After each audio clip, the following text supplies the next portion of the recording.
We are only a quarter way into analyzing Jennifer Bonjean's New York appeal submission, and we are already wondering what the New York trial judge together with her jury of 12 were doing, allowing all available evidence of foul play by accusers against R. Kelly to pass, and still managed to issue an all-guilty verdict on all 10 counts, like they saw no evidence of witness non-authenticity and deceit in court.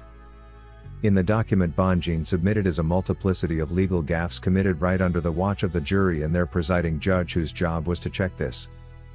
As we have discussed in several of our previous discussions, it's clear that defendants' rights were violated in many ways, and that the government did not provide sufficient evidence to prove guilt for the forced labor charges, RICO and Mann Act violations.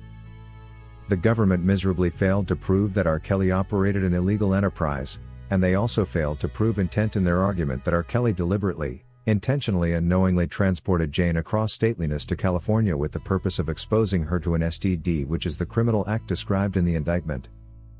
Even though the latter could be true, there is nothing to show that this was the purpose of the trip. Likewise, the same government did fail to prove that the 2 witnesses against whose testimonies R. Kelly was charged with forced labor were in any way forced to take part in whatever activities the government has described as services to R. Kelly. In the first instance concerning Geronda Pace, her claims that defendant harassed her when they had a disagreement, and then later moving to another room got her giving him a service, are 2 separate events that were completely non-related. Even partners do have disagreements and fights once in a while, but later on, they are still able to share moments of intimacy, and this does not necessarily translate into forced labor like the government wants us to believe. In the second instance, which involves Faith Rogers, she and defendant had been involved in the very same act several times and in different places, confirming that she wanted and enjoyed it. Having found a gun lying on the table in defendant's studio this one time does not necessarily mean that she was forced to do anything. Besides, there is nowhere in her testimony where she says R. Kelly tried to use this gun, picked it up, or showed intention to use it in case she refused to do what she did. With no record of any threatening signals, there is no way the government could have proved forced labor. Meanwhile, Faith Rogers did not refer to this incident as the event that marked the end of their romantic relationship, as their romance continued even after this incident.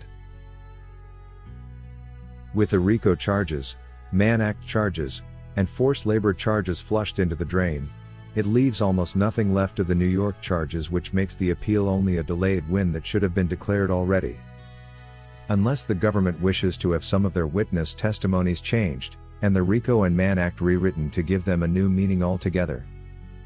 Sadly, this would require Congress to make a special seating solely planned out for the purpose of fulfilling the needs of whoever sent the district attorney on job to take down R. Kelly. In addition to the appeal arguments attorney Jennifer Bonjean has made is the issue of defendants' rights being abused. As a way to win over defendants' witnesses and convert them into government false accusers, the Bureau of Prisons leaked R. Kelly's prison phone calls and emails and shared them with blogger Tasha K., who at that time was working with the witness families and definitely found value in sharing this information with them. By doing this, the Bureau of Prisons violated R. Kelly's attorney-client privacy rights, and also constitutes witness tampering, as the sharing of this information caused Azriel to find reason to flip towards the government camp and become R. Kelly's worst enemy. Ignoring the new revelations that suggest Azriel used this leaked prison information to plan out a heist on R. Kelly's money at the Trump Towers in the company of her own father, the act of leaking this restricted information to the media alone was sufficient to have the entire case thrown out and charges dropped. If the judges had been fair, R. Kelly was to be acquitted with immediate effect. Why a man whose rights and freedoms have been violated to this extent would be lying in prison serving an indirect life sentence, yet all evidence presented by the government was insufficient and lacking in many ways, is hard to understand. It's a shame on government, a shame on the U.S. Department of Justice, and a shame on the Bureau of Prisons that all this is a result of their malpractices. According to Marlene Parker, Kelly is innocent and should be freed from prison as soon as possible. Those hungry women preyed on R. Kelly for attention, fame and relationship. They stalked him and scavenged on him. Kelly became their piece of meat for each one of them to take a piece.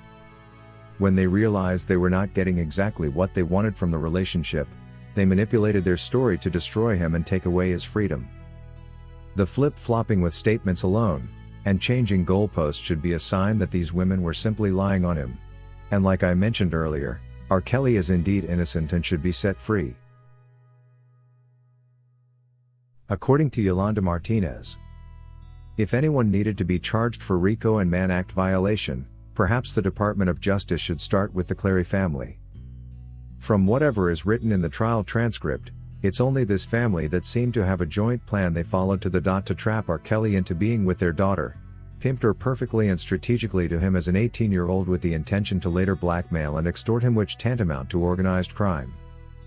Likewise, R. Kelly, who was already convinced Azriel was 18 and had no reason to find any fault in inviting her over to travel with him on a musical tour. Her own parents, who knew her age right from childhood and possessed her birth certificate instead of stopping her, instead encouraged and enticed her to go be with R. Kelly. Why does it have to be R. Kelly charged for the RICO and Mann Act violations and not the Clarys instead?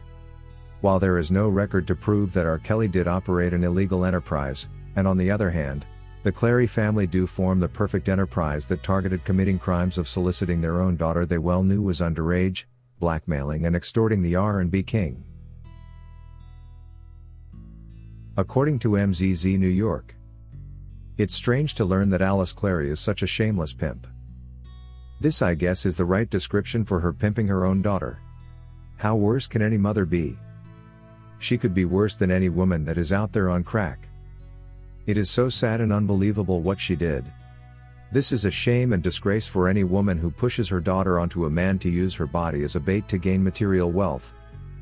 I would feel real nasty and dirty to push my own beloved daughter to any man to sleep with them, and she is still a child, especially after deceiving the older man that she is of age.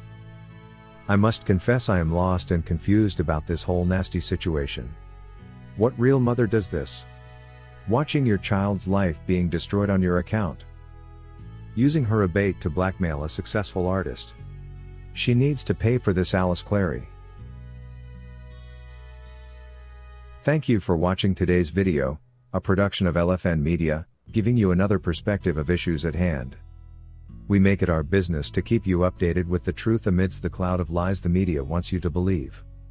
It is therefore important to subscribe to this channel, hit the bell icon and allow all notifications so that you don't miss out whenever we publish a new video.